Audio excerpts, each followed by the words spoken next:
घरफोडी करणाऱ्या सराईत गुन्हेगारांना पिंपरी चिंचवड गुन्हे शाखेच्या युनिट 2च्या पथकाने अटक करून त्यांनी चोरी केलेली वस्तू, वाहनं व अग्निशस्त्र जप्त केली आहे। या संदर्भातील संपूर्ण माहिती दिली आहे आपल्याला पोलीस उपआयुक्त गुन्हे संदीप दोईफोडे यांनी। मागं सोशल मीडियावरती शहरामध्ये काही युवक मोटरसायकलवरती हातामध्ये वेपन दाखवत असल्याचा व्हिडिओ आला होता। त्याचबरोबर एक चिखली पोलीस स्टेशनच्या हद्दीमध्ये एका दुकानामध्ये जबरीने कपडे वगैरे चोरून नेण्याचा एक गुन्हा दाखल झाला होता, ज्यामध्ये पिस्टल दाखवलं होतं।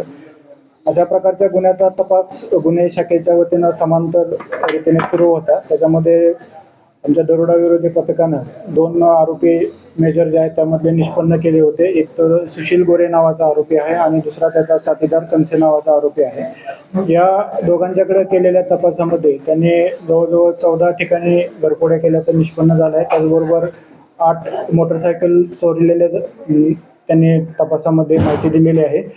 या आरोपींच्याकडून 4 वेपन, 4 राऊंड आणि 4 एमटी केसेस जप्त केलेले आहेत। एकूण जवळजवळ 17,62,000 रुपयाचा मुद्देमाल आरोपींच्याकडनं आतापर्यंत मिळालेला आहे।